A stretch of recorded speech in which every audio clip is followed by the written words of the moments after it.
تاریخ میں جتنے بھی ان افراد کا تذکرہ ملتا ہے جنہوں نے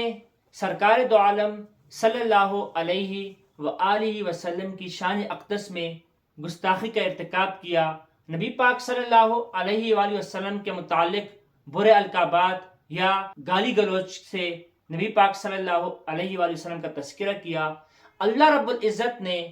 اگرچہ آخرت میں ان کے لیے سخت قسم کا عذاب تیار کر کے رکھا ہوا ہے، لیکن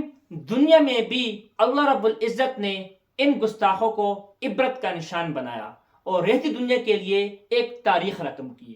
انہی گستاخوں میں جو سب سے پہلا تذکرہ آتا ہے وہ کوئی عام انسان نہ تھے، وہ نبی پاک صلی اللہ علیہ وآلہ وسلم کے خاندان کے ہی ایک فرد، نبی پاک صلی اللہ علیہ وآلہ وسلم کے سکے چچا، نبی پاک صلی اللہ علیہ وآلہ وسلم کے والد عبداللہ کے حقیقی بھائی اور ہاشمی خاندان کے ایک رئیس اور سردار تھے۔ ابو لہب نبی پاک صلی اللہ علیہ وآلہ وسلم کے چچے بھی، نبی پاک صلی اللہ علیہ وسلم کے خاندان کے علاوہ وہ آپ کے پڑوسی بھی تھے، لیکن اس بدبخت نے کوئی بھی موقع نبی پاک صلی اللہ علیہ وسلم کی گستاخی یا نبی پاک صلی اللہ علیہ وسلم کو تکلیف دینے کا، اس کو جب بھی موقع ملا اس نے اس موقع کو گنوایا نہیں۔ اور یہ صرف ابو لہب نہیں بلکہ ابو لہب کے خاندان میں سے ابو لہب کی بیوی ام جمیل اور ابو لہب کا بیٹا بھی اس میں برابر کے شریک رہتے تھے۔ زمانے جاہلیت سے ہی عرب میں ایک رواج تھا کہ جب بھی کسی قبیلے کے فرد پر کوئی جرم عائد ہوتا، اگر کسی قبیلے کا کوئی فرد غلطی کر بیٹھتا، باوجود اس کے کہ وہ اگر غلطی پر بھی ہوتا، پورا قبیلہ اس کی حمایت میں کھڑا ہو جاتا اور کسی حال میں بھی اپنے قبیلے کے ایک عام سے فرد کو بھی تنہا نہیں چھوڑتے تھے۔ لیکن ابو لہب باوجود اس کے کہ آپ صلی اللہ علیہ وآلہ وسلم کے خاندان کے تھے، انہوں نے کبھی بھی آپ صلی اللہ علیہ وسلم کا ساتھ نہیں دیا، بلکہ ہمیشہ کوئی نہ کوئی موقع خود سے پیدا کر دیتے جس سے آپ صلی اللہ علیہ وآلہ وسلم کو تکلیف پہنچتی ہو۔ یہاں تک کہ آپ صلی اللہ علیہ وآلہ وسلم جب خانہ کعبہ میں نماز میں یا دیگر عبادات میں مشغول رہتے تو یہ کسی نہ کسی ذریعے سے، کسی نہ کسی کے واسطے سے جہاں پر بھی کہیں مردار ملتا یا کہیں پر جانور ذبح ہوتا تو ان کی اینتریا اور ان جانوروں کے جو فضلات تھے جن سے بدبو پھوٹ رہی ہوتی تھی ان کو اٹھوا کے لاتا اور نبی پاک صلی اللہ علیہ وآلہ وسلم کے جسم اطہر پر ڈال دیا کرتا تھا۔ اور کیونکہ ابو لہب آپ صلی اللہ علیہ وآلہ وسلم کا پڑوسی تھا، اس لیے ہر وقت کسی نہ کسی طریقے سے وہ آپ صلی اللہ علیہ وآلہ وسلم کو تکلیف بھی دیتا اور کہیں نہ کہیں سے کچرا اٹھا کر وہ بھی آپ صلی اللہ علیہ وآلہ وسلم کے گھر ڈال جاتا تھا۔ اور اسی طرح ابو لہب کے دونوں بیٹوں کے نکاح میں آپ صلی اللہ علیہ وآلہ وسلم کی 2 صاحبزادیاں بھی تھی۔ ابو لہب نے اپنے دونوں بیٹوں کو بلوایا اور ان سے یہ کہا کہ میرا آپ سے بول چال بھی آج کے بعد بند ہے، میرا آپ کے ساتھ تعلق، لین دین اور رشتہ داری بھی ختم ہے، حتیٰ کہ جب تک تم نبی پاک صلی اللہ علیہ وآلہ وسلم کی بیٹیوں کو طلاق نہ دے دو۔ ان دونوں نے نبی پاک صلی اللہ علیہ وآلہ وسلم کی دونوں صاحبزادیاں جن کا نکاح تو ہو چکا تھا، ابھی تک رخصتی نہیں ہوئی تھی، ان دونوں کو طلاق دی اور عتمہ نے نبی پاک صلی اللہ علیہ وآلہ وسلم کی شان اقدس میں گستاخی بھی کی۔ اور اسی طرح جب نبی پاک صلی اللہ علیہ وآلہ وسلم پر قرآن مجید کی یہ آیت نازل ہوتی ہے وَأَنذِرْ عَشِيرَتَكَ الْأَقْرَبِينَ کہ اے محمد صلی اللہ علیہ وسلم تم اپنے خاندان کے قریبی رشتہ داروں کو ڈراؤ، یعنی ان کو اسلام کی دعوت دو۔ اور اس کے بعد آپ صلی اللہ علیہ وآلہ وسلم کوہ صفا کی چوٹی پہ چڑھتے ہیں اور وہاں سے اپنے خاندان والوں کو، اپنے قبیلے والوں کو اسلام کی دعوت دیتے ہیں، اور جواب میں باقی لوگوں کی بنسبت ابو لہب سب سے اشد، سب سے سخت رد عمل کا اظہار کرتا ہے اور آپ صلی اللہ علیہ وآلہ وسلم کی شان پہ گستاخی بھی کرتا ہے اور انگلی اٹھا کر آپ صلی اللہ علیہ وآلہ وسلم کو برا برا کہتا ہے۔ اور اسی طرح ابو لہب آپ صلی اللہ علیہ وآلہ وسلم کو مقتول نسل کہتا ہے، یعنی کہ آپ صلی اللہ علیہ وآلہ وسلم کی نسل بھی نہیں چلے گی، کیونکہ آپ صلی اللہ علیہ وآلہ وسلم کا جب بیٹوں کا انتقال بچپن میں ہو جایا کرتا تھا تو ابو لہب اس پہ سب سے زیادہ خوشی منایا کرتا تھا۔ اللہ رب العزت نے اس بدبخت کو آنے والی نسلوں کے لیے عبرت کا نشان بنانا تھا۔ اللہ رب العزت نے سورۃ اللہب نازل فرمائی کہ تبت یدا ابی لہب۔ تو جب یہ سورت نازل ہوئی، اگرچہ یہ بدبخت آپ صلی اللہ علیہ وآلہ وسلم سے انتہا درجے کی نفرت کرتا تھا اور آپ صلی اللہ علیہ وآلہ وسلم کو تکلیفیں پہنچایا کرتا تھا،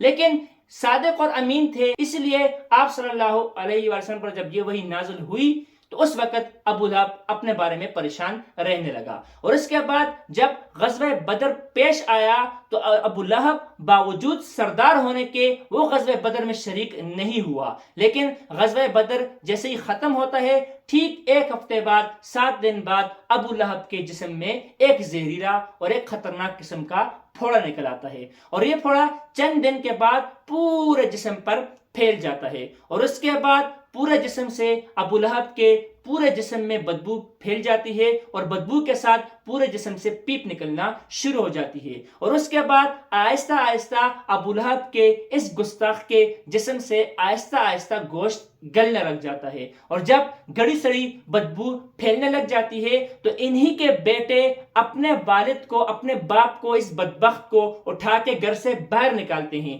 کیونکہ یہ بیماری متعدی ہوتی ہے، یہ بیماری ایک انسان سے دوسرے انسان کو لگ سکتی تھی، اس لیے بیٹوں نے اپنی حفاظت کے لیے اس باپ کو گھر سے باہر نکال دیا، اور اسی طرح باہر دھوپ میں تڑپ تڑپ کر ابو لہب کی روح پرواز کرتی ہے، اس گستاخ اور اس بدبخت کا جسم اس روح سے آزاد ہوتا ہے، اور اس کے بعد کیونکہ ابو لہب کا جسم بڑا بدبودار ہوتا ہے اور اس کے علاوہ جسم ایسا گلا سڑا، ایسا خوفناک شکل ہو گئی ہوتی ہے کہ کوئی بھی انسان اس کے قرب میں، اس کے قریب میں نہیں جاتا، کوئی بھی قریبی رشتہ دار بھی ابو لہب کی لاش کے قریب یا اس کو دیکھنے کے لیے نہیں جاتا، لیکن جب روح پرواز کر جاتی ہے اور آہستہ آہستہ بدبو جو ہے وہ زیادہ پھیل جاتی ہے، جب تعفن کا خطرہ ہوتا ہے، اس وقت دیگر جو مکہ مکرمہ کے لوگ ہوتے ہیں وہ ان کے بیٹوں کو لان تان کرتے ہیں اور ان کو مجبور کرتے ہیں کہ کم سے کم اپنے اس باپ کی لاش کو کسی ٹھکانے لگا دو تاکہ باقی انسانوں کو اس سے تکلیف نہ پہنچے۔ اس کے بعد بھی یہ بیٹے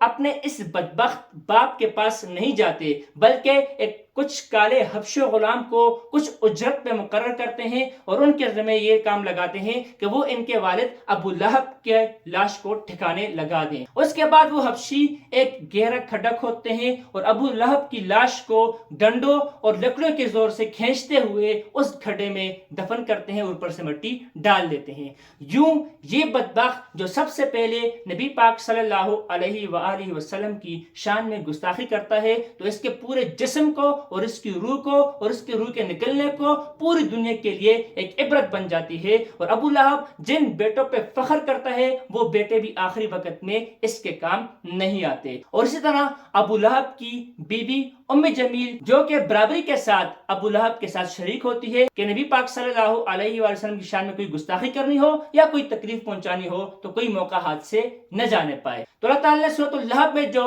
نازل فرمائی وہی واقعہ ام جمیل کے ساتھ بھی ہوا کہ جو لکڑیوں کا گٹھا اٹھا کے لاتی تھی اسی کی رسی اس کی گردن میں اٹکی اور اسی کے ساتھ اس کی روح قبض ہو گئی، اور مفسرین نے لکھا ہوا ہے کہ گویا کہ فرشتوں نے اس کا گلا گونٹ دیا اور اس کو بھی عبرت کا نشان بنا دیا۔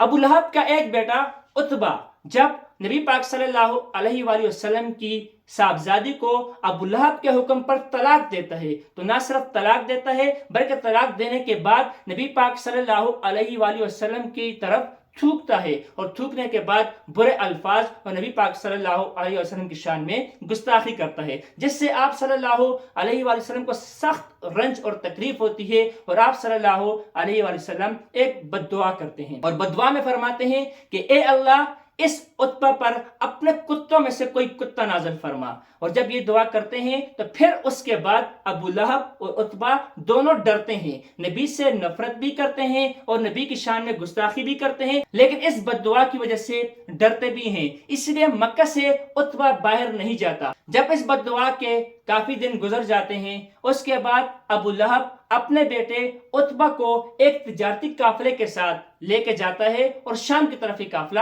جاری ہوتا ہے، اور جب راستے میں ایک رات ان کو قیام کرنا ہوتا ہے تو ابو لہب کو نبی پاک صلی اللہ علیہ وآلہ وسلم کی اسی بد دعا کا خطرہ لاحق ہوتا ہے۔ اس لیے پورے قافلے کو چوکنا کرتا ہے اور حکم دیتا ہے کہ میرے بیٹے کی حفاظت خصوصی طور پر کر دی جائے۔ اس لیے پورا قافلہ چاروں طرف رہتا ہے اور پورے قافلے کے بیچ و بیچ درمیان میں عتبہ کے لیے ایک محفوظ مقام بنایا جاتا ہے تاکہ عتبہ کی طرف کوئی جانور یا کوئی انسان نہ پہنچ سکے۔ لیکن سرکار دو عالم صلی اللہ علیہ وآلہ وسلم کی شان میں جب گستاخی کرتا ہے تو اللہ رب العزت اس کو عبرت کا نشان بناتے ہیں، اور نبی نے جب بد دعا کی تھی وہ پوری ہو کر رہی تھی۔ اس لیے اللہ رب العزت کی طرف سے ایک جانور شیر آتا ہے اور وہ پورے قافلے کے تمام انسانوں کو سونگ سونگ کر بالکل درمیان میں عتبہ کے پاس پہنچتا ہے اور عتبہ کے جسم پر حملہ کرنے کے بعد اس بدبخت اور اس گستاخ کے جسم کو چیر پھاڑ کے رکھ دیتا ہے۔ جانور کھانے والا ہے، وہ خون بھی پیتا ہے اور گوشت بھی کھاتا ہے، لیکن اس بدبخت اور اس بدبودار انسان جس نے نبی اقدس صلی اللہ علیہ وآلہ وسلم کی شان اقدس میں گستاخی کی ہوتی ہے، وہ جانور نہ اس کا خون پیتا ہے اور وہ جانور نہ اس کا گوشت کھاتا ہے، بلکہ اللہ رب العزت کی طرف سے جو حکم اور جو فیصلہ ہوتا ہے اور نبی پاک صلی اللہ علیہ وآلہ وسلم کی جو بد دعا ہوتی ہے وہ پوری ہو کر رہتی ہے اور اس کے جسم کو چیر پھاڑ کے ان کے قافلے کے درمیان چھوڑ کے وہ جانور واپس چلا جاتا ہے۔ تو نبی پاک صلی اللہ علیہ وآلہ وسلم کی شان اقدس میں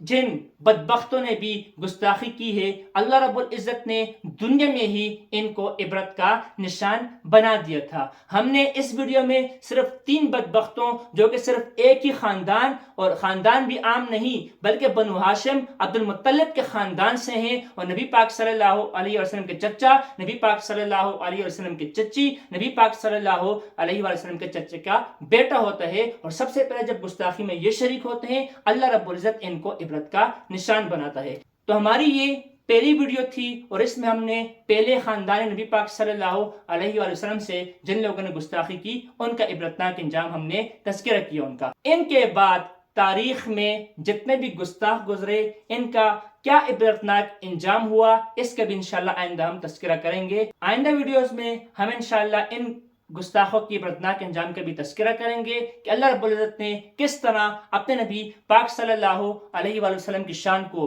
بلند کیا، وَرَفَعْنَا لَكَ ذِكْرَكَ، اور اس کے بعد جو گستاخ تھے ان کو کیسے ذلیل و خوار کیا اور ان کو آنے والی نسلوں کے لیے کیسے عبرت کا نشان بنایا۔